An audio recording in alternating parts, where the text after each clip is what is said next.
बिस्मिल्लाहिर्रहमानिर्रहीम। अस्सलामु अलैकुम। कही अनकही के साथ वजी अहमद सिद्दीकी हाजिर है। सैलाब क्या आया कि बहुत सारे लोगों की लॉटरियां खुल गईं। लोग तो मुसीबत में पड़ गए बेचारे।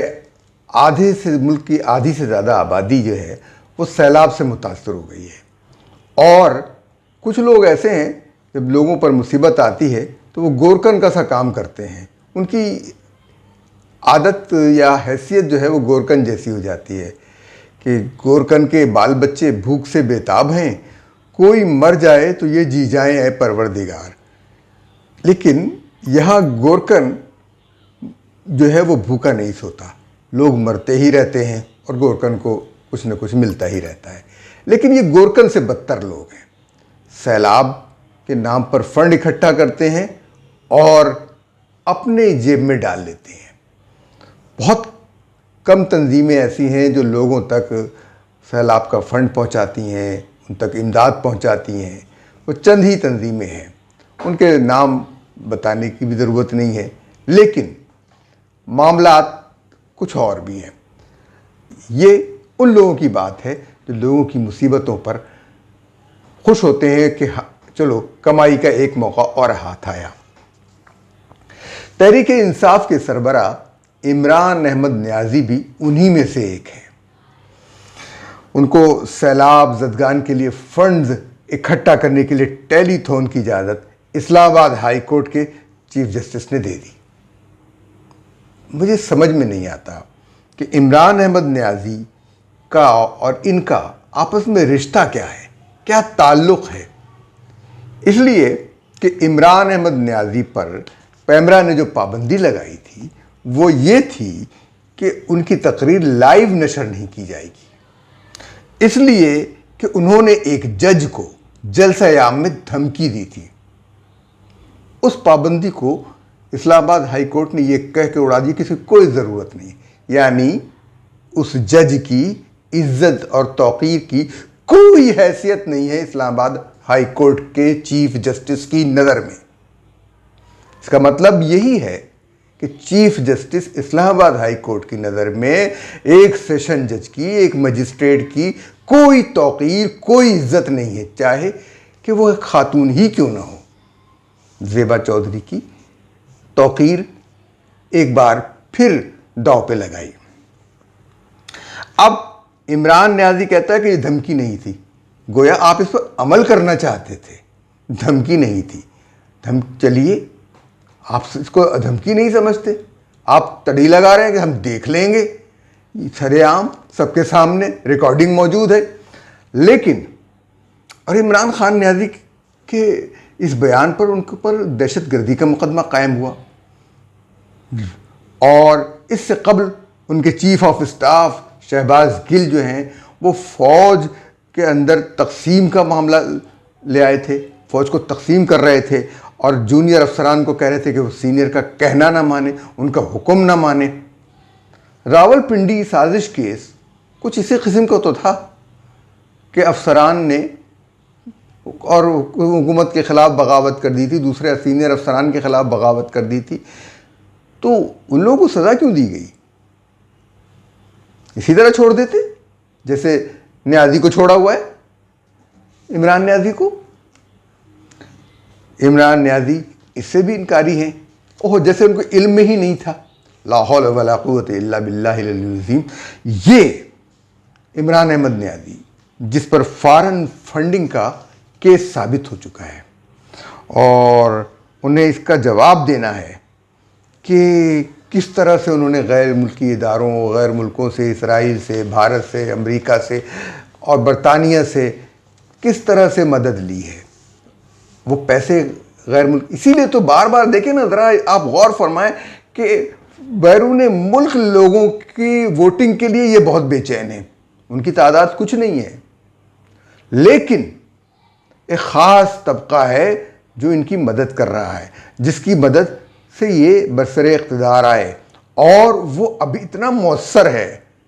अक़लियती तौर पर तो वो कोई उसके असरात नहीं होते, मुल्क में कोई मजमूई तौर पर उसके असरात, लेकिन वो बहुत ही अहम ओहदों पर उसके लोग फायज हैं, वो बहुत अहम जगहों पर वो मौजूद हैं। तो उनकी तरफ से फंडिंग थी और किस तरीके से। अच्छा, ये भी अभी तो उस फंडिंग का हिसाब देना है, फिर तोशा खाना में जो गबन हुआ उसका हिसाब देना है, तोशा खाना, घड़ी और दूसरी चीज़ें, फरा गोगी और पिंकी पीरनी के जराइम का हिसाब देना है कि इतनी रकम कहाँ चली गई, कहाँ से आई थी, कहाँ गई। ऐसे में इस्लामाबाद हाई कोर्ट जो है वो पेमरा के इख्तियार में मदाखलत करती है, इख्तियारात में उनके मदाखलत करती है और पेमरा के हुक्म को मुअत्तल कर देती है। क्या जज हजरात, माहिरीन कानून मुझे बताएंगे कि इस्लामाबाद हाई कोर्ट का ये फैसला मावराए आइन नहीं है? यानी कोई कानूनी शिक नहीं बताई गई, कोई आइनी शिक नहीं बताई गई कि क्यों ये फैसला किया गया, किस बुनियाद पर किया गया। एक शख्स धमकी दे रहा है, सरेआम धमकी दे रहा है, उसको आप उस पर एक पाबंदी लगाई गई है, उसको टेलीविजन पर हटाया नहीं गया, कहा गया कि वो लाइव नहीं नशर हो सकता। तो लाइव क्या मतलब है? अब आप जज जो हैं ये फैसला करेंगे कि कौन सा प्रोग्राम लाइव होगा, कौन सा प्रोग्राम लाइव नहीं होगा। आपके दायरे इख्तियार में आता है कि आप जो है वो एक टेलीविज़न चैनल को ये कहेंगे कि तुम ये करो ना करो, जब एक रेगुलेटरी अथॉरिटी मौजूद है, उसने ये पाबंदी लगाई है, उस रेगुलेटरी अथॉरिटी ने। तो आप उस रेगुलेटरी अथॉरिटी को या तो ख़त्म कर दें, कहने इसकी ज़रूरत ही नहीं है, पेमरा की ज़रूरत ही नहीं है, पेमरा कवानीन की ज़रूरत नहीं है, और जो इससे मुताल्लिक़ कवानीन हैं टेलीविज़न को और चैनल्स को चलाने के, उनकी ज़रूरत नहीं है, तो ख़त्म कर दें ना। जब एक इदारा बनाया तो उसके अहकामात को आप क्यों ख़त्म करते, क्यों इदारों के मामलात में मदाखलत करते हैं?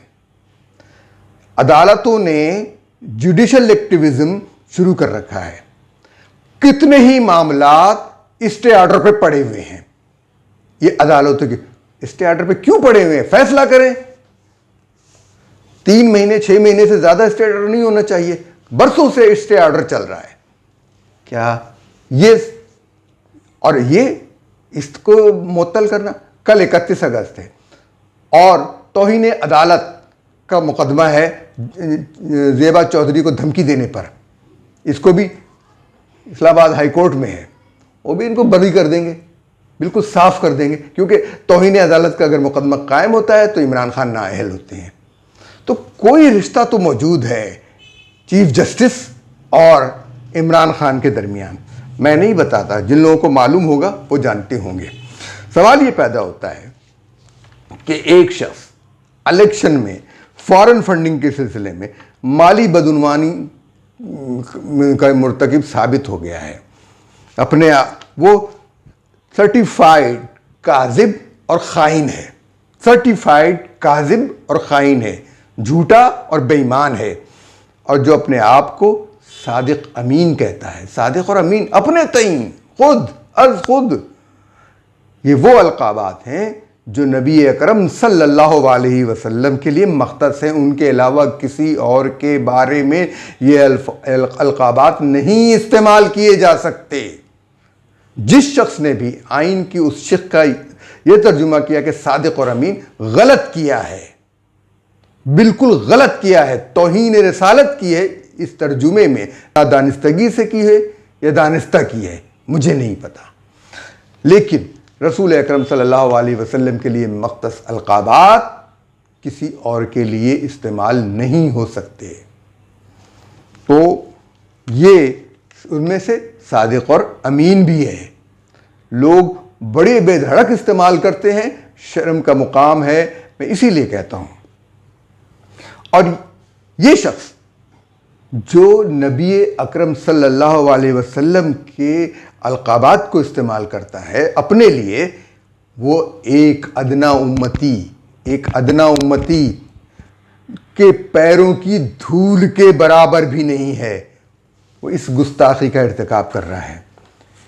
इसके बावजूद हाई कोर्ट वो उसके चीफ जस्टिस टेलीथॉन पर बकवास करने की इजाज़त दे देते हैं। क्यों?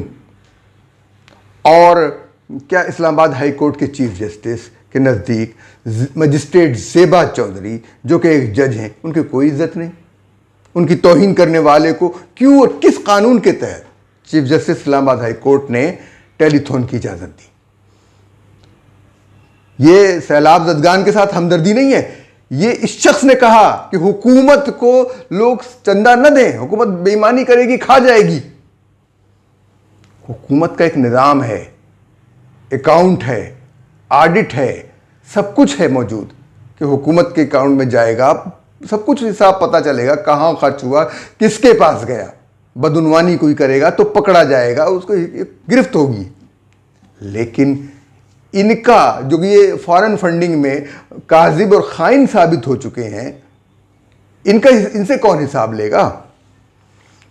यानी ये कहता है। और फिर अदालत से मैं सवाल करता हूं कि इसने कहा कि मैं 5 अरब रुपए जमा कर लिए हैं। 5 अरब रुपए जमा कर लिए ना, अब ये इससे 5 अरब रुपए का हिसाब ले कि कहाँ गए, किस फंड में जमा हुए, कैसे आएंगे, अगर आएंगे तो कैसे आएंगे, कौन सा अकाउंट है जिसमें ये जमा होंगे, ये कैसे खर्च करेंगे। कोई अपनी निगरानी रखे, इसलिए कि ये शख्स काजिब और खाइन साबित हो चुका है। ये 5 अरब रुपए का हिसाब कहां से लेंगे आप? इमरान न्याजी पहले ही अरबों खरबों रुपए का गबन कर चुका है। फिर उसके बाद उस पर कई मुकदमात कायम हैं, तो किस अकाउंट में जमा होंगे ये? इमरान न्याजी फॉरेन फंडिंग का हिसाब कैसे देगा? तो अगर ये अदालत नहीं देगी तो अदालत करेगी ये फैसला। क्यों इजाज़त दी थी? सवाल यही है। लोगों के अंदर अदालत ने ये एतमाद पैदा किया कि ये एक बेईमान को, एक खाइन को, एक काजिब को जो फॉरेन फंडिंग, तोशाखाना और गोगी फरागोगी केस सारी चीज़ों में बेईमान साबित हो चुका है, उसको फिर आपने एक रकम जमा करने के लिए इजाज़त दे दी। क्यों? सवाल ये पैदा होता है क्यों? जवाब दें। किस आइन के तहत, किस कानून के तहत एक शख्स जिसके ऊपर बदउनवानी साबित हो चुकी है फॉरेन फंडिंग में, तोशाखाने में, तो किस कानून के तहत उसे इजाज़त दी कि वो फंड्स जमा करे? इस तरह से हर चोर को अच्छा ज़लज़ले और सैलाब इन जैसे लोगों के लिए आमदनी का ज़रिया होते हैं। पाकिस्तान में गिनती की फलाही तंजीमें काम करती हैं, जो काम करती हैं, लोगों की मदद करती हैं। उनमें अलखिदमत और फलाह इंसानियत मौजूद थी। ज़लज़ले में, दीगर दोबारा में 2010 के सैलाब में हमने देखा कि फलाह इंसानियत ने बहुत काम किया, लेकिन फलाह इंसानियत पर तो पाबंदी लग गई, अक़वाम मुत्तहिदा की तरफ से पाबंदी लग गई। लेकिन इस्लामाबाद हाई कोर्ट को ख्याल नहीं आया कि एक तंजीम जो लोगों की बहुत मदद करती थी, अब सैलाब आया हुआ है तो उस तंजीम पर से इतने अरसे के लिए पाबंदी हटा दी जाए ताकि वो सैलाब ज़दगान की मदद कर सके। ये ख्याल क्यों नहीं आया? फलाह इंसानियत का तो रिकॉर्ड बहुत अच्छा है, क्यों नहीं उसको बहाल किया गया? इसी तरीके से जिस तंजीम पर, जिस पार्टी पर पाबंदी लगनी चाहिए थी, उसको आपने टेलीथॉन करने की इजाज़त दे दी। तारीख़ी तौर पर उसकी तारीख़ी किरदार था उस तंजीम का, लोग फलाह इंसानियत का, लेकिन चूंकि भारत के दबाव पर उस पर पाबंदी लगी है, इसलिए शौकत खानम इमरान खान की तंजीम में तो करप्शन ही करप्शन है। मनफी कारकर्दगी में तो इनकी कोई किरदार ही नहीं था। अब इनके जो शौकत खानम के टेस्ट हैं, महंगे तरीन टेस्ट होते हैं, दूसरे जो प्राइवेट इदारे हैं वो इनसे सस्ते में करते हैं। जो निजी इदारे हैं, जो बेचारे कमाई करते हैं इस जरिए से, वो इसे सस्ते में करते हैं। और शौकत खानम महंगे तरीन टेस्ट करता है, कमाई करता है इससे। अपनी अम्मा के नाम पर अस्पताल बनाया और अपनी जेब से उस अस्पताल में एक पैसा नहीं लगाया, अपनी जेब, लोगों की जेब से समेटा और लगा दिया। और इसमें फंडिंग के घपले भी मौजूद हैं, बहुत रिकॉर्ड है इसका, बहुत खबरें हैं इस पर। तो पार्टी बनाई तो उसमें फंडिंग के घपले। अभी तो नवल यूनिवर्सिटी का हिसाब किताब आना है, वहाँ क्या घपले हैं। ऐसे बददियानत और खाइन को फंड इकट्ठा करने की इजाज़त देना खुद अदालत के ऊपर सवालिया निशान बन जाता है। क्या हम अदालत से सवाल नहीं पूछ सकते? शायद अदालत कहे नहीं, तो आप हज़रत उमर रज़ी अल्लाह ताला अन्हु की अदालत से बड़ी अदालत नहीं है। हज़रत उमर रज़ी अल्लाह ताला अन्हु की अदालत में खड़े होकर एक शख्स पूछता है, जो आपने कुर्ता पहना हुआ है वो माले गनीमत में मिली चादर से तो नहीं बन सकता था। तो वो अपने बेटे से कहते हैं कि उठकर जवाब दो। तो उनका बेटा कहता है कि मैंने अपना कुर्ता भी, अपनी चादर भी इनको दे दी ताकि इनका कुर्ता बन सके। ये फिर मुतमईन होता है, फिर बैठता है। तो अदालत से हम क्या ये सवाल नहीं कर सकते कि क्यों, किस कानून, किस कायदे के तहत एक खाइन को आपने चंदा इकट्ठा करने की, फंड इकट्ठा करने की इजाज़त दी? किस आइन और किस शिक के तहत, किस कायदे के तहत, आइन के किस कायदे, कानून के किस ज़ाब्ते के तहत इमरान न्याजी को हाजिर हुए बगैर ज़मानत दी गई? आम मुल्जिम जज के सामने हाजिर होता है, तब तक उसको ज़मानत नहीं मिलती, जेल में पड़ा रहता है, सड़ जाता है। ज़मानत, काबिल ज़मानत, उसके पास पैसे नहीं होते तब भी जज उसको ज़मानत नहीं देता। मामूली जुर्म होता है जिसके अंदर से उसको वैसे ही रिहा कर देना चाहिए क्योंकि इल्ज़ाम होता है, लेकिन उसको ज़मानत नहीं मिलती और इसको घर बैठे ज़मानत मिल जाती है। किस कानून, किस कायदे, किस रवायत के तहत? ये जवाब तो देना पड़ेगा। जज अपनी मर्जी और अपने तय फैसले करते हैं, इसका जवाब अल्लाह के यहाँ भी देना पड़ेगा, अवाम के यहाँ भी देना पड़ेगा। ये नहीं हो सकता। आप इंसाफ के साथ खिलवाड़ न करें। और क्या ताल्लुक़ है उनका, आपका पीटीआई के मुतालिक जितने भी मुकदमात हैं, इस्लामाबाद हाई कोर्ट से उनको रियायत मिलती जाती है, इस्लामाबाद हाई कोर्ट से रियायत मिलती जाती है। किस बुनियाद पर? क्या बिल्कुल ही पार्सल हो गए? यानी दूसरी जगहों पे जाओ तो ये इनके जराइम साबित होते हैं और यहाँ पर रियायत ही रियायत, रियायत ही रियायत। ये सवाल तो उठता है। तौहीन अदालत नहीं है। तौहीन अदालत तो फैसले हैं कि जो आइन और कानून से मावरा हैं। तौहीन अदालत तो ये है कि मुल्जिम अदालत को इस काबिल नहीं समझता कि वो वहाँ हाजिर हो। अपनी जमानत के लिए हाजिर होने के लिए भी अदालत को इस काबिल नहीं समझता।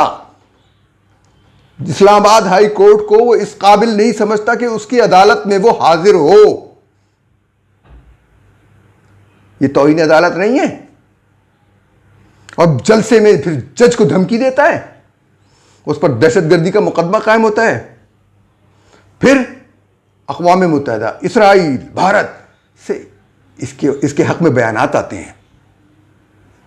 हम आपसे कह रहे हैं कि आपने एक मुस्तनिद काज़िब और खाइन को दोबारा मुसल्लत करने के लिए उसको टेलीविज़न पे मौका दिया।